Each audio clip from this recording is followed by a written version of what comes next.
Okay, continually itong ating we will continue itong lesson natin, the appointed times, main topic natin.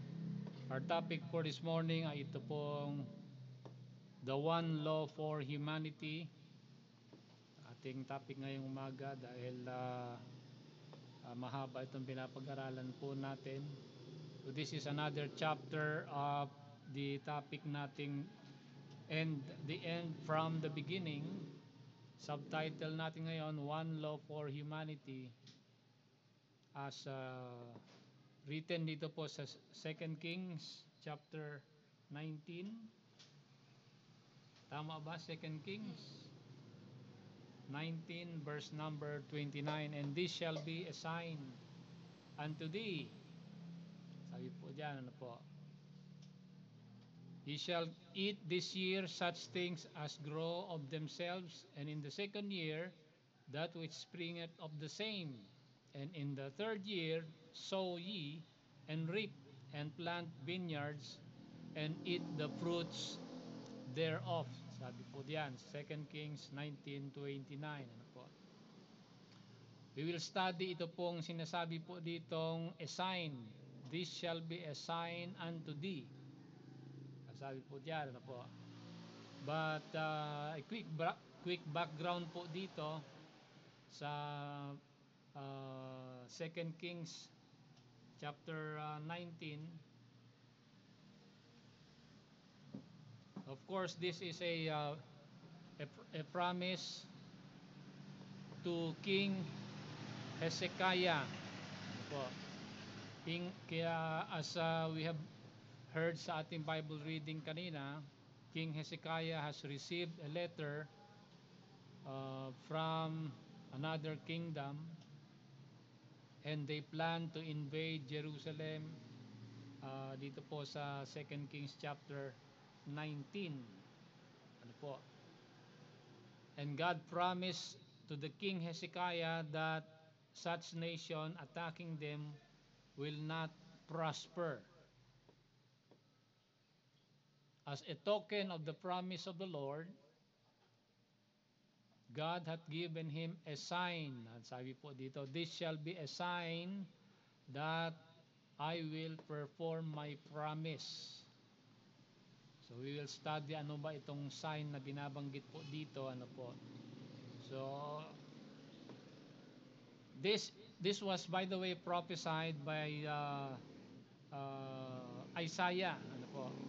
We will go back to, later on we will go back to the prophet Isaiah para maintindihan po natin ito pong binabanggit na sign ng Panginoon kay King Hezekiah, ano po, because the kingdom of Assyria was threatening them, and they will invade them.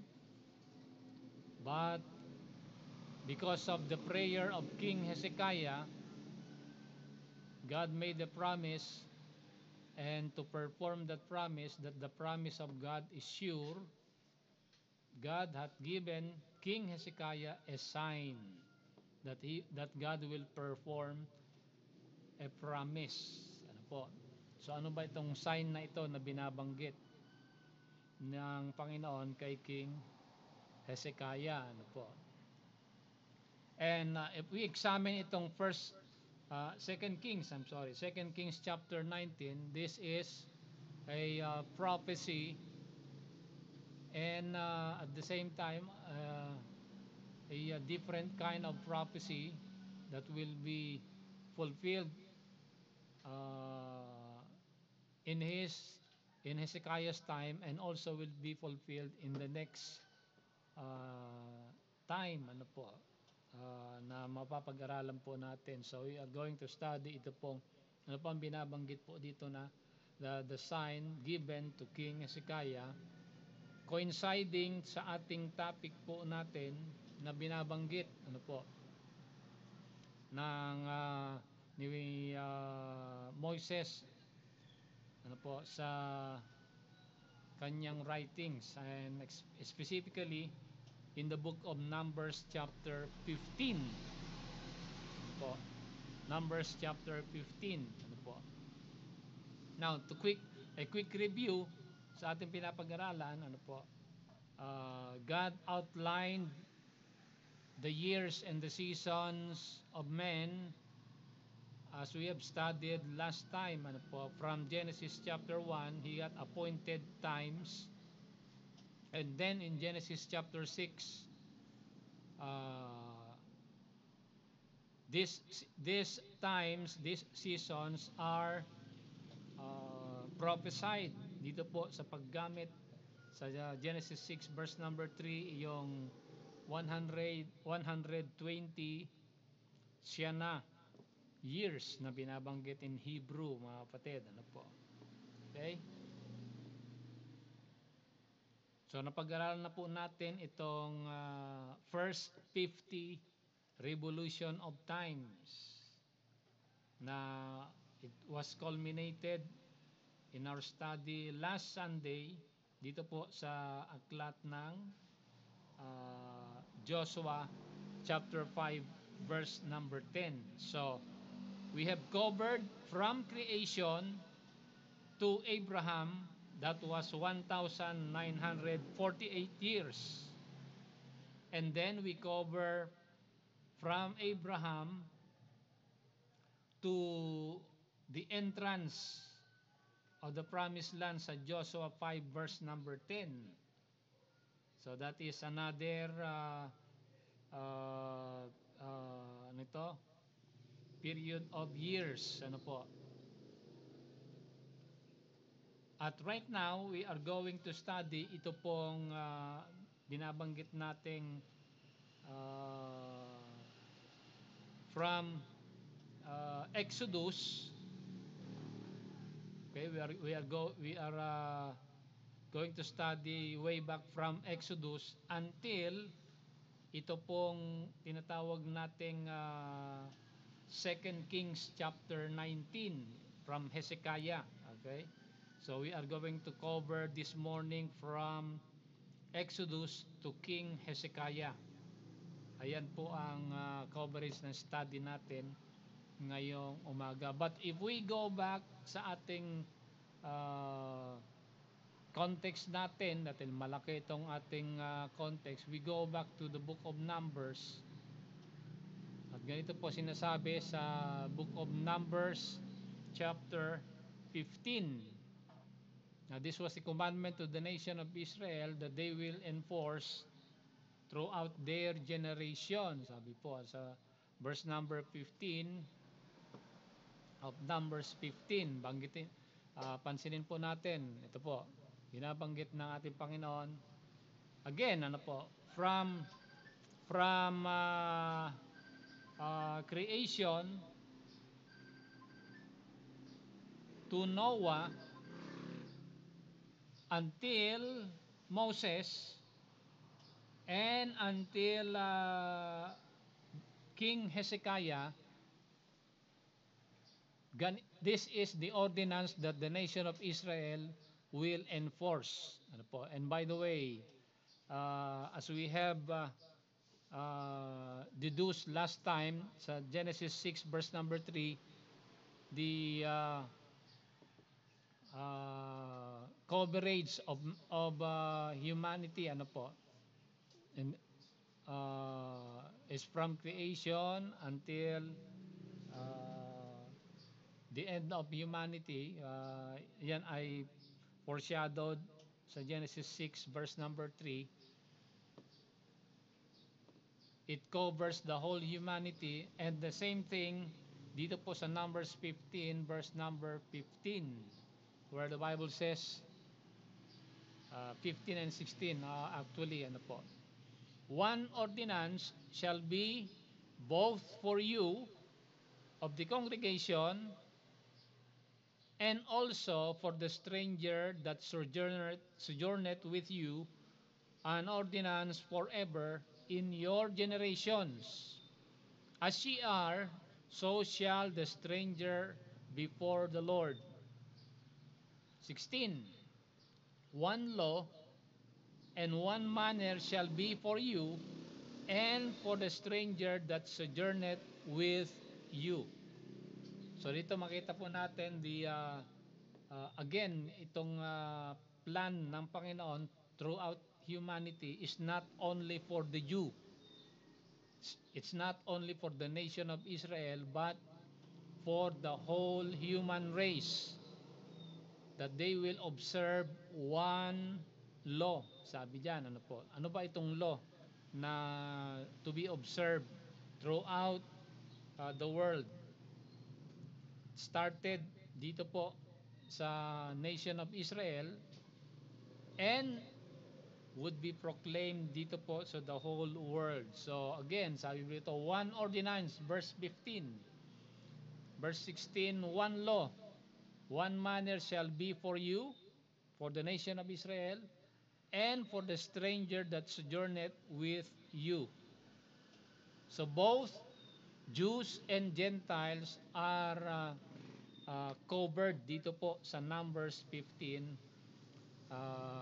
referring to a one particular law. Ano ba itong law na ito na binabanggit ng ating Panginoon? Yan po ang mapapag-aralan natin ngayong umaga in line dito po sa binanggit ng Panginoon kay King Hezekiah. So, we will start the journey from Exodus to the King Hezekiah himself dito po sa 2 Kings chapter 19. Ano po? Okay, so if we go back to Exodus chapter 12. Again, review natin itong napag-aralan natin kasi meron pa tayong areas na hindi pa na-cover and we need to study ito pong particular subject po nito sa Exodus chapter 12 verse number 27. Ganito po, binabanggit na pa the institution of the Lord to Moses about the law. Itong law na binabanggit po sa Numbers 15, ano bang law ito? Verse number 27 of Exodus chapter 12. Alam naman natin itong Exodus chapter 12 was the institution of the Passover. Ano po? Again, dito, verse number 27, sign natin. And they shall say, okay, pag tinanong daw ng mga batang Israelites yung mga matatanda, ganito daw sasabihin nila.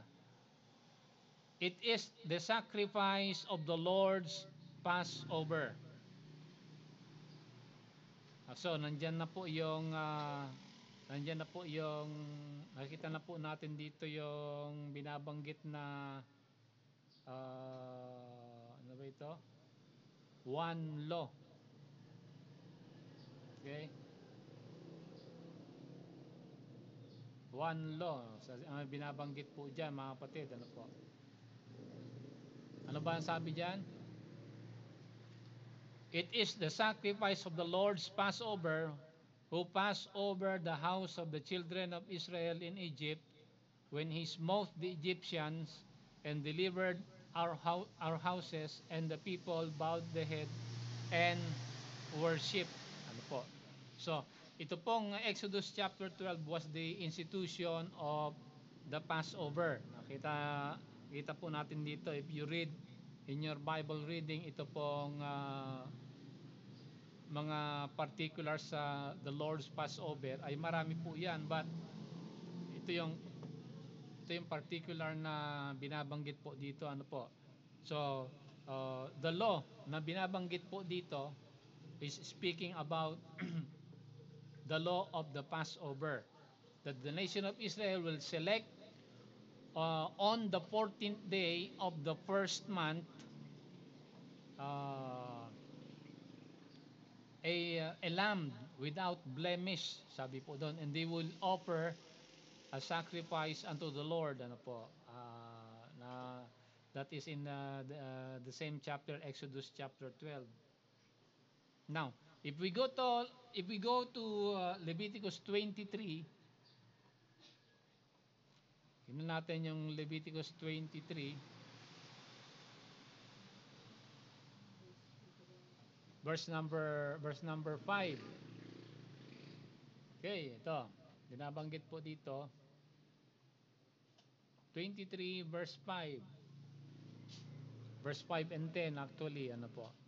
Oh, no, I'm sorry, verse 5. Oh, tama, verse 5 and 10. Oh, in the 15th day of the first month, ah, uh, in the 14th day, I'm sorry, the 14th day of the first month at even is the Lord's Passover. Okay, so yan, binigyan tayo ng exact date ng Panginoon na that the nation of Israel would commemorate the law of the Passover. Malalaman natin bakit naging batas ito mamaya, ano po. Dahil ito po ay it is a feast given to the nation of Israel observing on the first month of the 14th day of the month. Ang sabi po diyan, ano po. Okay. Verse number 10 also state, sabi po diyan, speak unto the children of Israel and say unto them, when ye come into the land which I give unto you. Again, ito yung sign na binabanggit. Ito yung sign yung binabanggit ng Panginoon kay Hezekiah, ha. Pansinin niyo, ano po. Kasi sabi doon kay King Hezekiah, kapareho ito, ano po. So, ibig sabihin, meron pong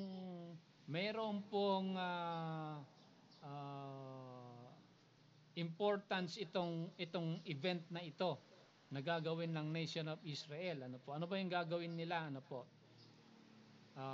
When they commemorate the Passover in the 14th day of the first month, ang sabi po diyan, ano po? Ganito daw yung gagawin nila. Ito yung mga requirements o mga particulars observing the Lord's Passover or the one law na binabanggit sa Numbers chapter 15, starting at the nation of Israel, and it will be observed also, it must be observed also by the Gentiles. Ano po? Okay, so ano ito sinasabi dito? When ye come into the land which I give unto you, ye shall reap the harvest thereof, then ye shall bring a sheaf of the first fruit of the harvest unto the priest. So huwag kakalimutan yan, ha. This is the Passover and its relative feast. Ano po? Kasi ang Passover meron pong mga iba't ibang mga preparation and feast na kasama po diyan, ano po. Pero outstanding itong tinatawag na Passover lamb na binabanggit sa verse number 5. Okay? So, ang commandment ng Panginoon dito, you will observe this every year, sabi ng Panginoon, at pagdating nyo doon sa promised land, ganito rin ang inyong gagawin. So, ibig sabihin, nung sila po ay umalis sa Egypt, it started a new year to the nation of Israel. Ano po? Kaya ang New Year sa kanila, when they celebrate the Passover, that is in the month of Nisan. Sa kapanahonan natin, April. Kaya ang New Year sa kanila started sa April. Hindi January ang New Year ng mga Hudyo. Ano po? According dito po sa timeline ng Bible. Ano po? Okay, and so,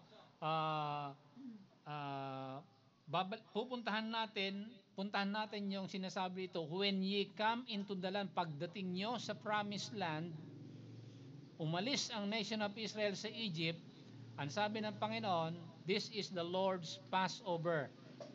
So, the 14th day of the first month.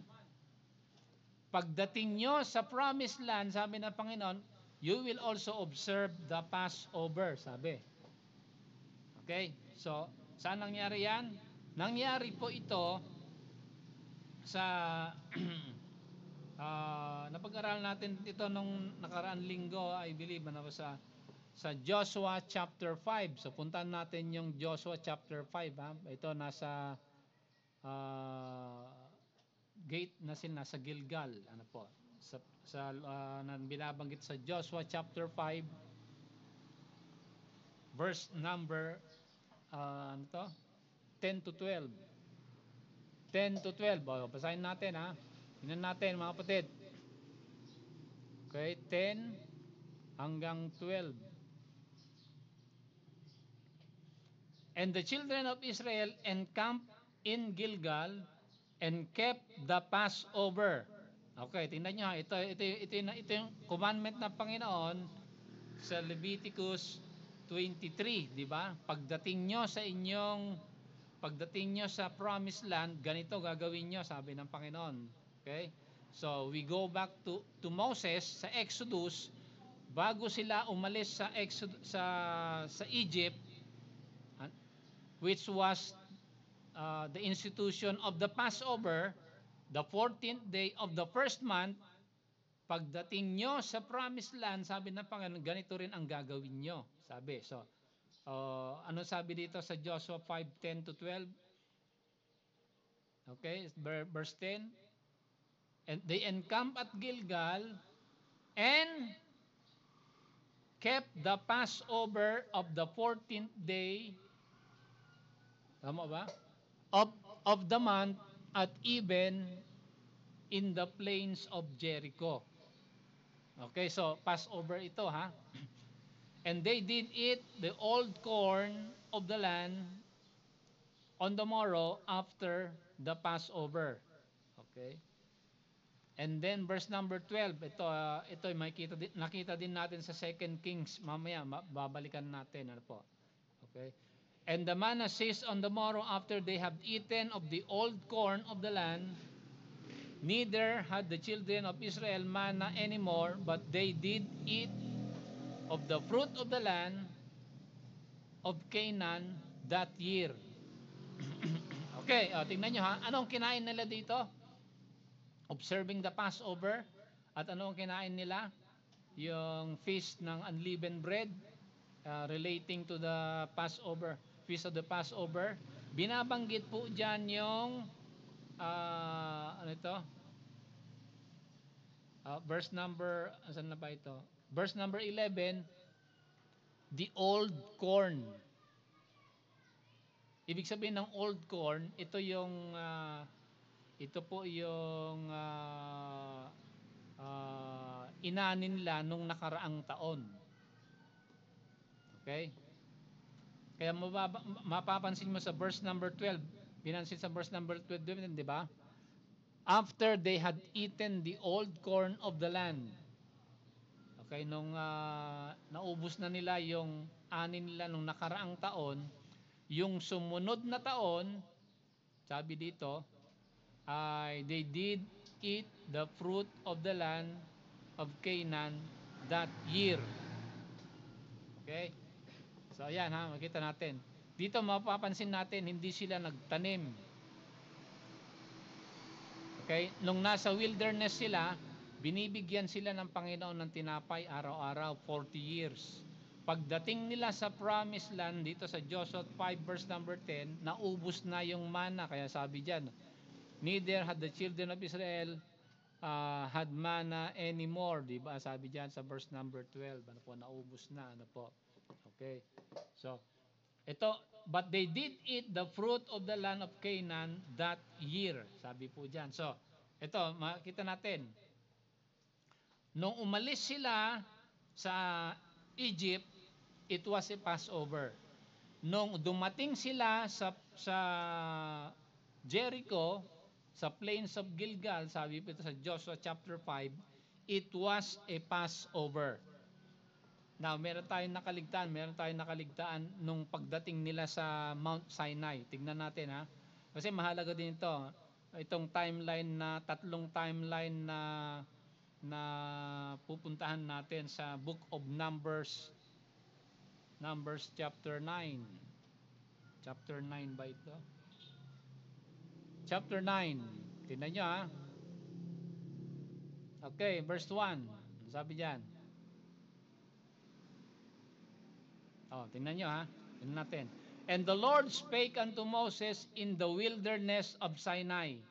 Nasa Mount Sinai sila. Ano po? In the first month, ano yan? Of the second year, after they were come out from the land of Egypt. O ano ibig sabihin po nito? Nung umalis sila sa Egypt, it was a Passover. It was a Passover. Ano ba itong Passover? This is a feast commemorating or proclaiming yung future sacrifice of the Lord Jesus Christ, of the Messiah on the cross. Kaya mahalaga ito, ano po, na pag-aralan natin. So, pag alis po nila sa Egypt, after 2 years, dumating sila sa Mount Sinai. And it was also the first month of the second year. It was also a Passover. Pag alis sa Egypt, it was a Passover. Pagdating sa Mount Sinai, it was also a Passover. Pagdating nila sa Promised Land sa Joshua chapter 5, it was also a Passover. Okay? So, umalis sila sa Egypt, Passover. Pagdating nila sa Mount Sinai, 2 taon sila doon. And then, puntaan natin itong, ano bang verse ito? Ano to? Chapter 9 ito, di ba? Numbers. Chapter 14. Punta natin chapter 14. Verse 33. 33 ba ito? 33. 14:33. Tingnan nyo ha. Tingnan binabanggit dito. Ha? 14:33 ba ito?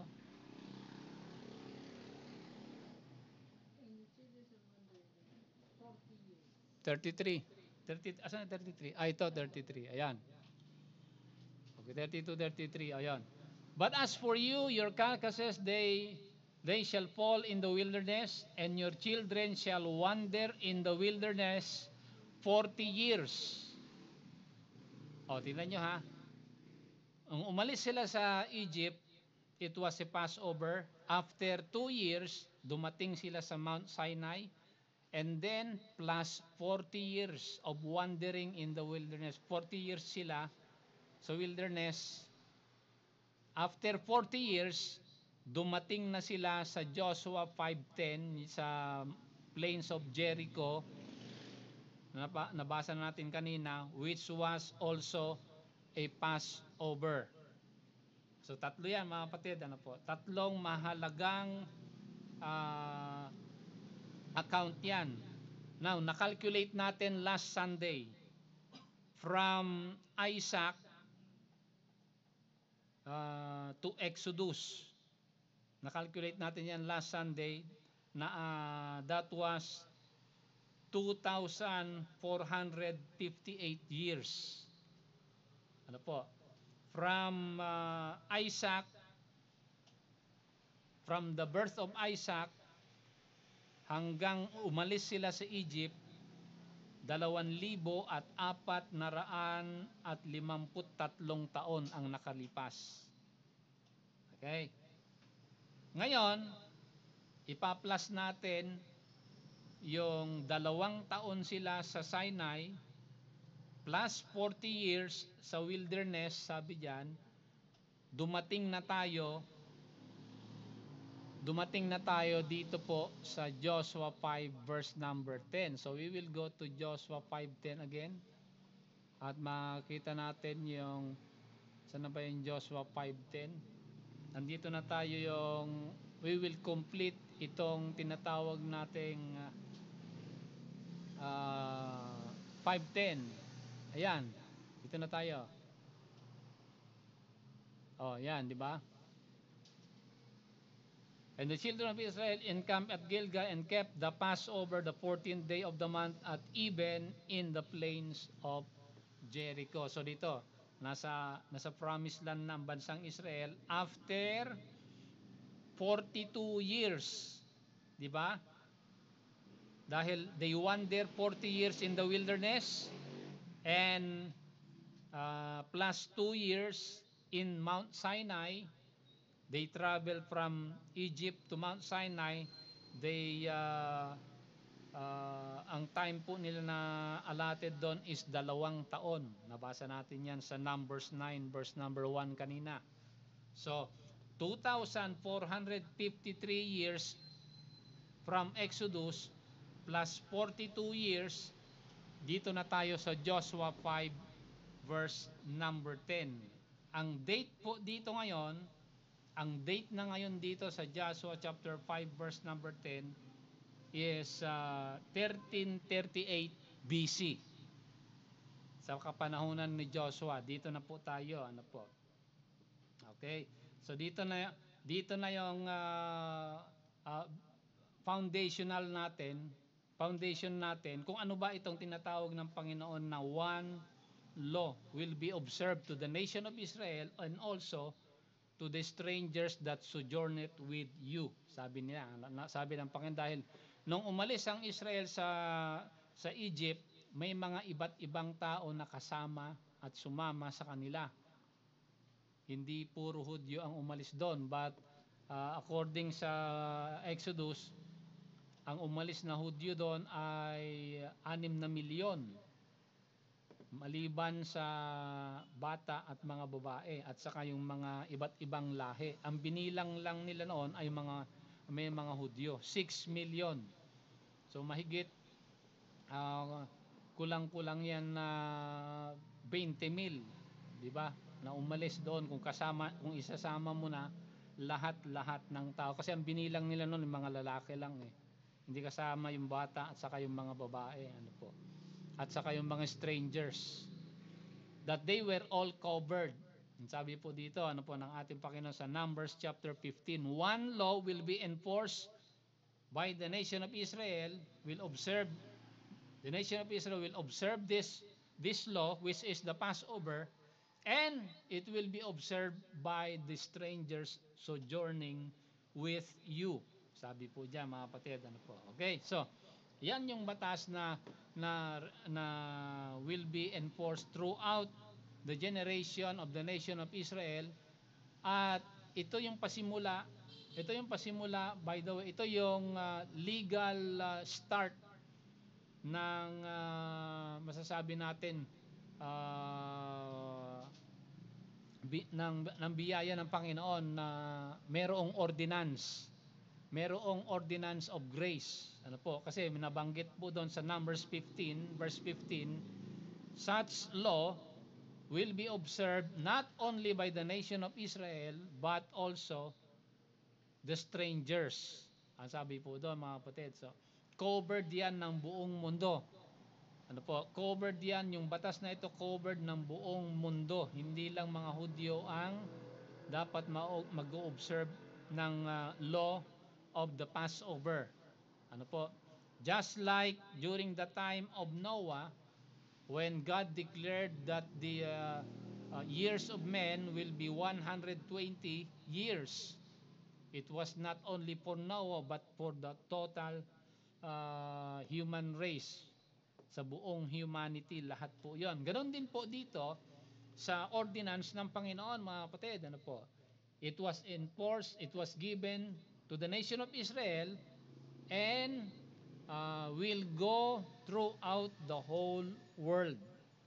And by the way, itong Numbers 15 verse 15, ito po yung Old Testament way of saying the Great Commission na going into all the world and preach the gospel to every creature. Mga kapatid, ano po? Okay? So, nandito na po tayo sa ano to? Plains of Jericho, sa Promised Land, ano po? Kapanahunan ni Joshua. That is kumpleto na po ito, mga kapatid. Joshua 5 verse 10 completes the 51st Shana. Okay, 51st revolution of time. Don't forget ang isang Shana is 49 years. Okay, so pang 51st revolution of time na tayo dito po sa Joshua chapter 5 verse number 10. Ano po? Okay, so now we will fast forward sa time ni sa time ni Hezekiah. Puntahan na natin si Hezekiah sa aklat ng Second Kings. Nakita naman natin sa Second Kings, 'di ba, na ang sabi ng Panginoon sa kanya, ano po, aatake ang kingdom of Assyria. 'Di ba? Sa Second Kings verse number 19 nabasa natin. The Assyrian Empire will try to invade Israel. He will capture Jerusalem. Ano po? Sa Second Kings 19. But verse number 29, actually ito po ay recorded din po ito sa mga contemporary historical evidences in archaeology. Saan ba banda yon? Sa ano? Dali at puntahan natin. Kasi mahalaga to, baka makalimutan ko mamaya.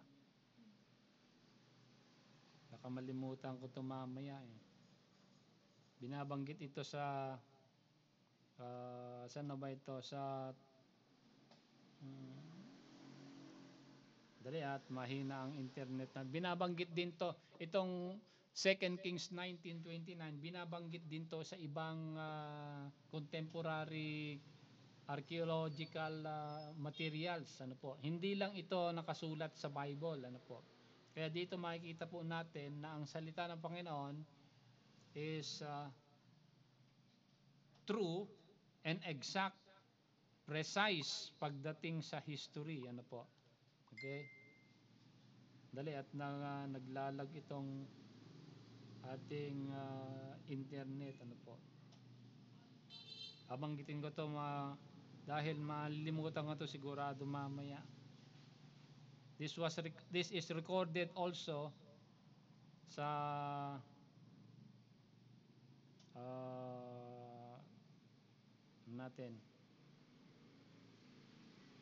dito sa apat. Okay, pang-apat itong Bible, by the way. Tatlong contemporary materials, archaeological findings. Nakasulat po itong event ng pag-atake ng Assyrian army under King Hezekiah. Ang hari dito si King Sennacherib. Ano po? Nakasulat po 'yan sa Assyrian Limu at saka sa Assyrian Eponym at saka sa Ptolemy's Canon. Okay? Both of them, lahat po ito, they recognize na ang taon dito, tingnan nyo ha, pansinin nyo kasi mahalaga ito. Ang taon dito sa panahon ni panahon ni Hezekiah, sa 2 Kings 19, is 701 BC. Okay? Recorded yan and established yan ng mga archaeologists na. Ano po. So, puntahan natin yung binabanggit po dito ng ating Panginoon. This will be a sign unto thee. Ano yung sign na ito? Anong sign ito? Yung binanggit ng sign sa commemorating the Passover sa Exodus, sa Leviticus at saka Joshua na napuntahan po natin, referring to a single law, the law of the Passover. Ano po? Okay, this will be a sign unto you. Kaya sabi po dito, ayan, sabi ng Panginoon sa Joshua kasi, ano po, sa Joshua ay nakita po natin yung mga pagtatanim nila, kakain sila ng lumang corn, the old corn and the new corn, na binabanggit doon, mga kapatid, ano po. Okay? Nabasa natin 'yan sa Exodus kanina, ano po. Pagdating nyo sa inyong lugar, sabi ng Panginoon, pagdating nyo sa promised land, ganito ang gagawin nyo, you will eat the old corn and also the new corn on the coming year. Binanggit po doon kanina, mga kapatid, ano po. Okay. So, Andito na po tayo sa 2 Kings chapter 19, verse number 29. Ito yung binanggit sa Leviticus 25 at saka Joshua chapter 5 na napuntahan natin kanina. Tingnan niyo, tingnan natin. Ano sabi po dito? This year ye shall eat this year such things as grow of themselves, and in the second year that which springeth of the same. So, kumain sila ng mga pag tinapay na binabanggit sa ibang verses dito na hindi nila itinanim. Okay? Ano ito? Ito ay kahalintulad doon po sa Joshua chapter 5 verse number 12. Ano po? Nung nasa wilderness sila, they wander for 40 years, hindi sila nagtanim, binibigyan sila ng Panginoon ng tinapay mula sa langit for 40 years, sabi po doon. Ano po? Okay. Ganon din po dito, nung naubos na, sabi doon sa Joshua chapter 5, nung naubos na yung mana, kumain na sila ng fruit of the ground doon sa promised land, di ba? Sabi kanina. Okay. Ganon din po dito sa kapanahonan ni Hezekiah. Ito ang sign sa iyo, sabi ng Panginoon kay Hezekiah, na oo nga, may aatake si King Sennacherib of Assyria, pero hindi siya magtatagumpay, sabi ng Panginoon. At ito yung katunayan na hindi siya magtatagumpay, sabi ng Panginoon. Ganito ang sign na gagawin nyo, sabi, ano po? Ye shall eat this year such things as grow of themselves. Okay? Ganito rin yung nasa wilderness sila. Kumain sila ng tinapay na hindi nila itinanim. Ito naman, kumain sila ng tinapay na tumubo ayon sa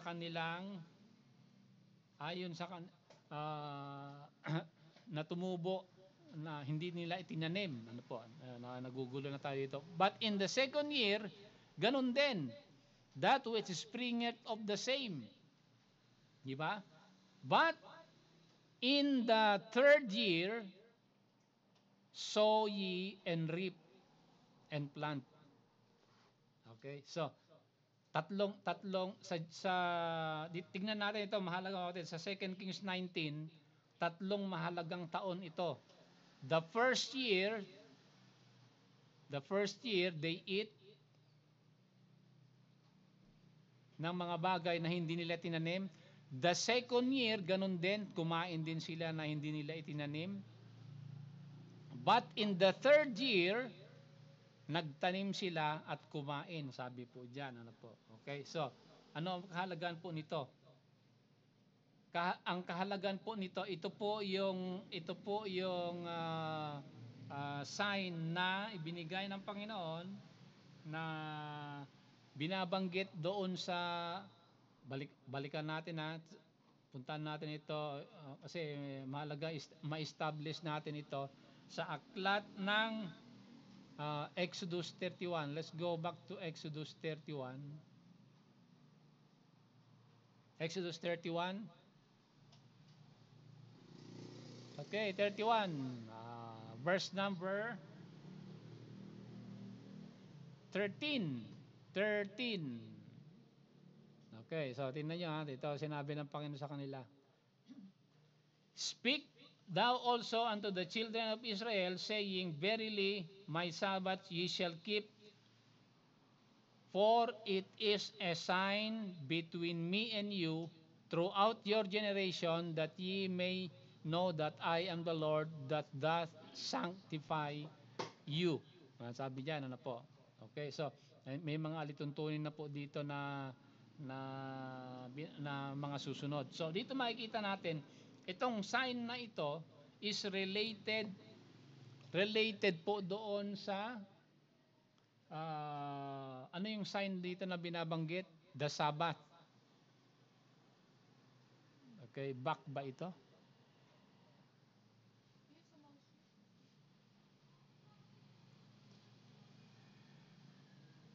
Ang sign po doon was the sign of the Sabbath. Ano po? Okay. Ah, verse 29, punta na sa verse 29, ano po? Tingnan niyo ha. Ito yung binabanggit po dito. Pagdating po dito kay King Hezekiah, the same thing, ano po? A sign unto King Hezekiah is also a sign of the sabbatical year. Kasi itong first year po dito, this is the 49th year. The second year is the year of Jubilee, the 50th year. The third year dito is the beginning of another Shana. Okay? So tatlong taon ito ha, sa 2 Kings 19:29. Huwag tayong magkakamali diyan dahil pinuntahan natin yung mga verses na nagsusupport po dito. Tatlong taon ito, ano po mga kapatid, ano po? Okay? Ito yung sign na ibibigay ko sa iyo, sabi ng Panginoon kay King Hezekiah, ano po? Referring to the essence of the Sabbath. Okay? Kasi pagdating sa 50th year, in the Jewish sa batas ni Moses, yung ika-50 taon, lahat ng mga alimbawa, lahat ng mga alituntunin ng bansang Israel observing the Jubilee year is this. Number one, kung meron kang mga servant, may mga katulong ka na binili mo, pagdating sa 50th year, sabi ni Moses, pakakawalan mo. Pagka may mga bilanggo, pagdating sa 50th year, pakakawalan nyo, sabi ng Panginoon. Pagdating sa 50th year, hindi kayo magtatanim sa lupa, sabi ng Panginoon. Magtanim kayo sa whole 49 years. But on the 50th year, hindi kayo magtatanim, sabi ng Panginoon. Because they are observing a Sabbath principle, a Sabbath of rest. Ano po? Now, na-establish na po natin sa first session po natin na ang Sabbath is not just the seventh day, di ba? Na-establish na natin yan sa Leviticus 23 that a Sabbath is it composed of the seventh day and also the first day of the week. Maliwanag yan sa Leviticus 23. Okay, na-establish na natin yan. Ano ba? Ganon din po sa mga taon, ano po? Sa whole 49 years, yan ay isang Shana. Okay? So the end of the first Shana, ito 'yon. This year. On the second year is a 50th year. It is a Jubilee year. May kinakain pa rin sila kasi nagtanim sila nung nakaraan ano po. After the second year, in the third year, magtatanim na sila, sabi dito, ano po. So the 50th year, hindi sila nagtanim. Sa 51st year, magtatanim na sila dahil yan ay simula na ng another revolution of time. Mga kapatid, ano po. Okay, so yan, na-establish na po natin. This will be a sign unto you, sabi ng Panginoon kay King Hezekiah, that God will fulfill His promise. So, puntaan po natin yung fulfillment ng promise ng Panginoon. Ano ba yung promise ng Panginoon dito na binabanggit na aatake yung king of Assyria in the person of Sennacherib, king of Assyria, pero hindi siya magtatagumpay. Okay? This was also transcribed doon po sa 2 Chronicles chapter 32. Huwag na natin pupuntahan to dahil magtatagal po tayo. Puntahan po natin yung papaano tinalo ng Panginoon, papaano tinupad ng Panginoon yung pangako niya. Nananalo ang bansang Israel sa kalaban nila na hindi sila lumalaban. Okay? Yan ang mahalaga yan ang lesson na dapat matutunan natin ngayon, mga kapatid, kasi ito when King Hezekiah heard the army invading Jerusalem, he prayed unto the Lord. Sabi diyan, di ba? Saan na ba yung he prayed? He laid down this list before the Lord and he prayed. At ang sabi ng Panginoon sa kanya, narinig ko yung iyong, sa mang verse yun? narinig ko ang iyong, ito. Narinig ko ang iyong panalangin, sabi ng Panginoon kay Hezekiah, that King Sennacherib of Assyria will invade Jerusalem, but they will not prosper. Okay?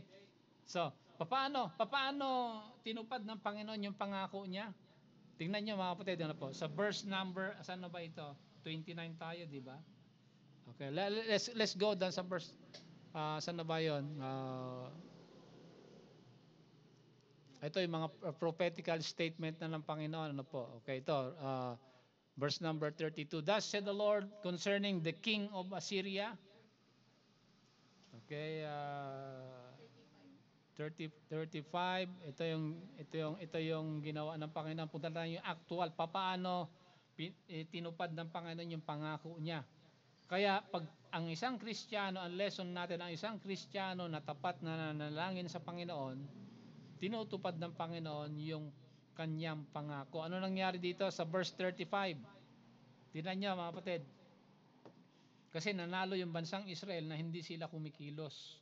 Sabi po dito, it came to pass that night, habang natutulog ang mga sundalo ng mga bansang Israel, that the angel of the Lord, tingnan nyo ha, single angel, isang angel lang ito ha, isang angel lang ito. The angel of the Lord went out and smote the camp of the Assyrians 185. Ilan yan?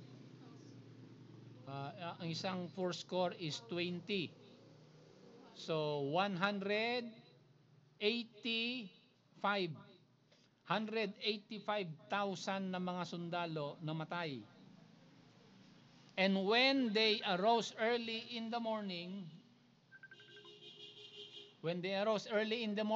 behold, they were all dead corpse.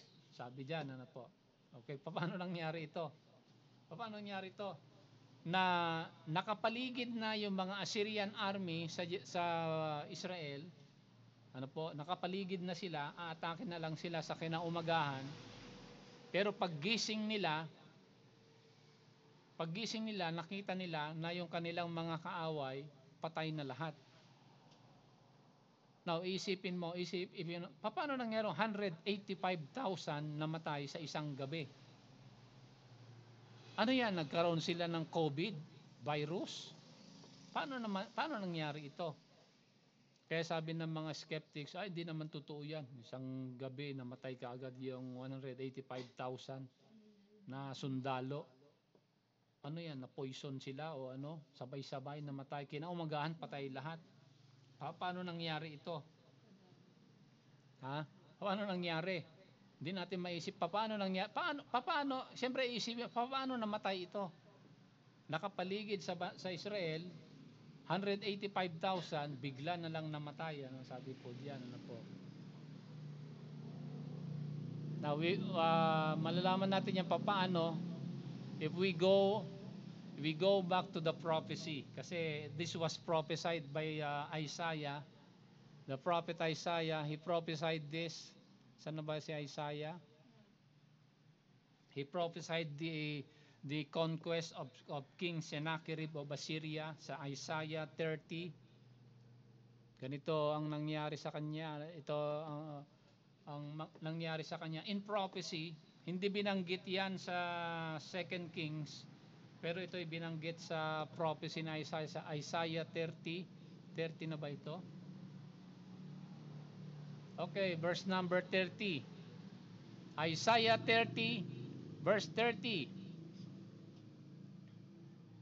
Ano sabi diyan? Tignan niyo ha. And the Lord shall cause his glorious voice to be heard, and shall show the lighting down of his arm with the indignation of his anger, and with the flame of a devouring fire, with scattering the tempest and hailstones.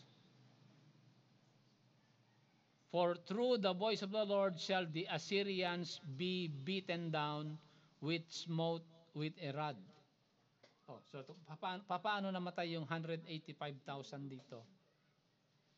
Sa verse 30, maliwanag yan. If you have a scientific mind, maliwanag yan. Meron daw bumagsak na ano? Hailstones with a devouring fire, with scattering and tempest. Ano yan? Anong specific event yan in history, in science, that would describe Isaiah 30 verse 30?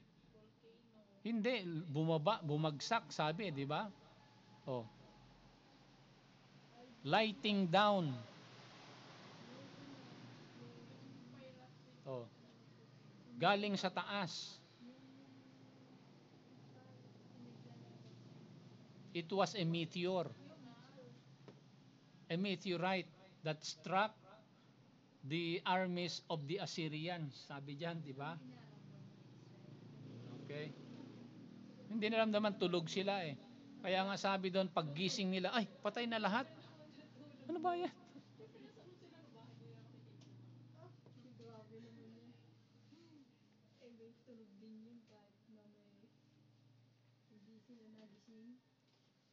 Nagising sila kasi tignan natin dito sa chapter 30 yan, di ba? Sa susunod na chapter. Susunod na chapter, verse number 8. Sa verse number 8, ang sabi dito, then shall the Assyrian fall with the sword, not of a mighty man, and the sword not of a mean man shall devour him. He shall flee from the sword, and his young men shall be discomfited. Ibig sabihin, may mga nakaligtas, yung mga young men, but the whole 185,000 armies of the Assyrians,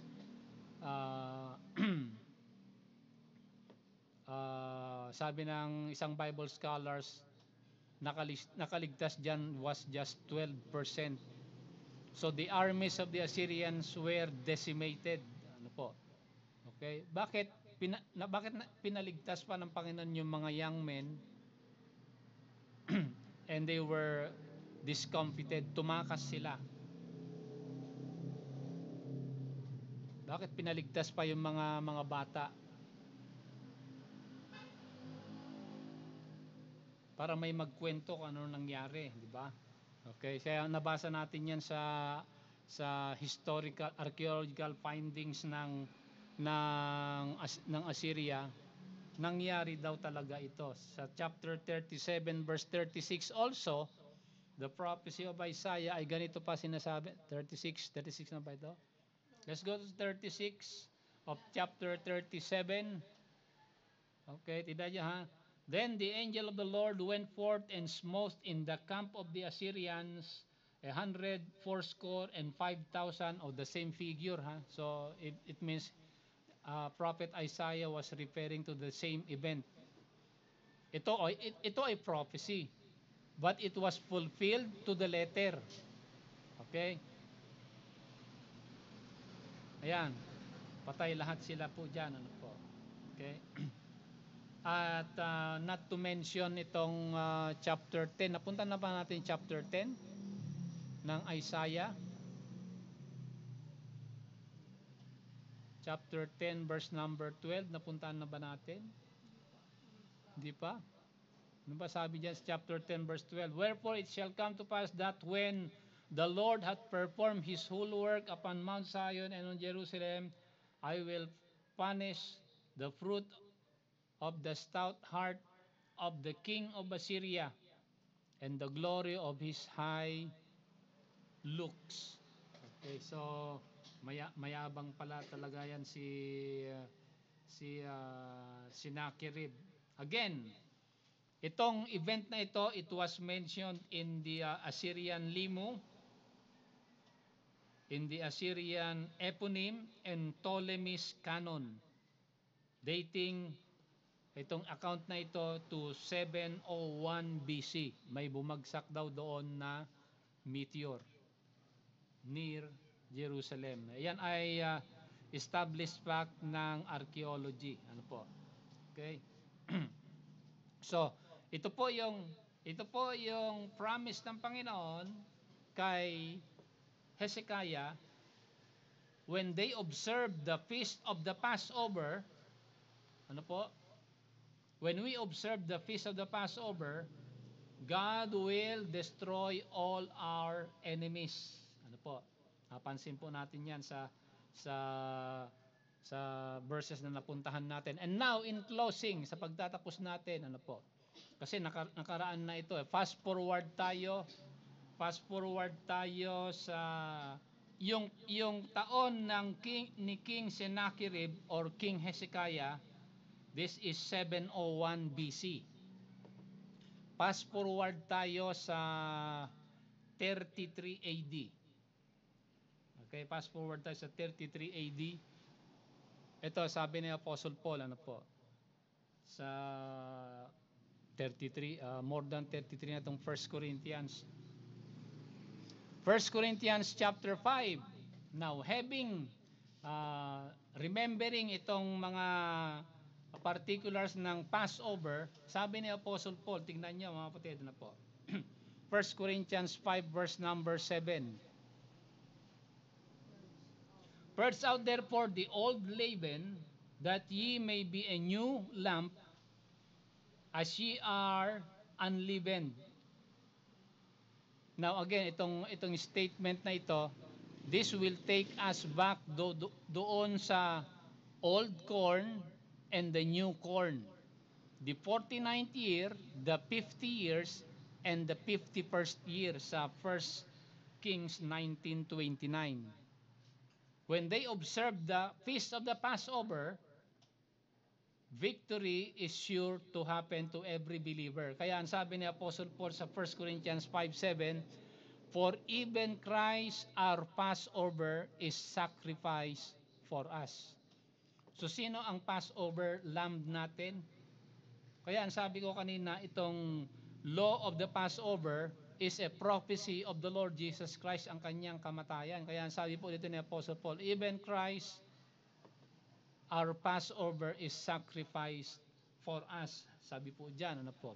Now, to add more weight dito po sa sinabi ni Apostle Paul, kasi sa buhay ng Panginoon, ganito sinasabi ni Matthew, ano po, pagdating sa day ng Passover, ganito ang nangyari sa kapanahunan ng Panginoon, ano po. Sa Matthew 26, Christ is our Passover, taking away the guilt of sin. And 26 na ba ito? Matthew 26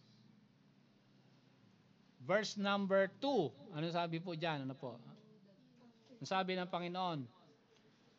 Ang sabi ng Panginoon, ano po? Now, the feast of the Passover ay taon-taonang event ito sa Israel. Ibig sabihin, magmula nung ipinanganak ang Panginoon, magmula nung 12 years old siya, taon-taon, alam niya, yun yung taon na mamamatay siya sa day of Passover. Okay? Kung ikaw ay isang tao, alam mo yung panahon na mamamatay ka, gusto mo pa bang dumating yung araw na yon?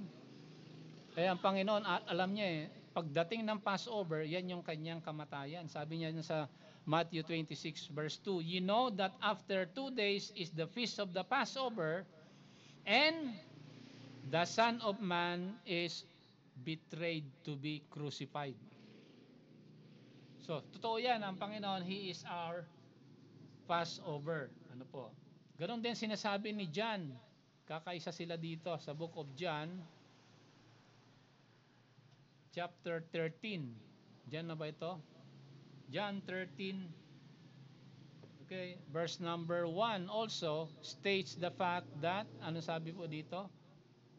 Now before the feast of the Passover, when Jesus knew that his hour was come, that he should depart out of this world unto the Father, having loved his own which were in the world, he loved them unto the end.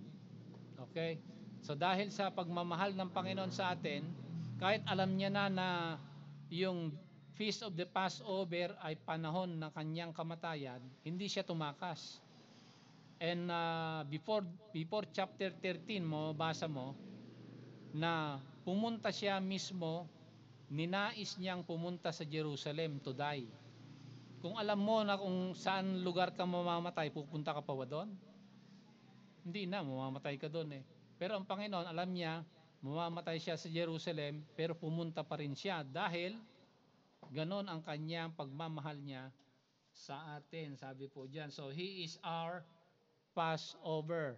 Kaya pagdating sa John chapter 19, verse number 14, sabi po dito, ano po, and it was the preparation of the Passover, and about the 6th hour, and he said unto the Jews, behold your king. And then later on, after that, he was crucified. Okay? Ayan, basa natin sa verse 20. It was written in Hebrew, in Greek, and in Latin that Jesus was crucified on the day of the Passover. Kaya every Sunday, first day of the week and last day of the week is our Sabbath. It's a time, sabi ni Moses sa Leviticus 23, it must be a solemn assembly. Mahalagang araw yan ng linggo, unang araw at saka huling araw ng linggo ay ibibigay dapat yan sa Panginoon because Christ is our Passover, mga kapatid. Ano po? Yan yung one law that must be enforced in Israel and should be enforced throughout the whole world. Yan po sinasabi sa Numbers 15 verse number 15, di ba? Sa pagtatapos natin, puntahan na natin yung Numbers 15 verse 15 dahil malalaman na natin ano ibig sabihin dito ng Bible, yung sinasabi na one law, ano po, or one ordinance. Verse 15. Dahil nalaman na natin yung mga particulars, sabi po diyan, ano po? Okay?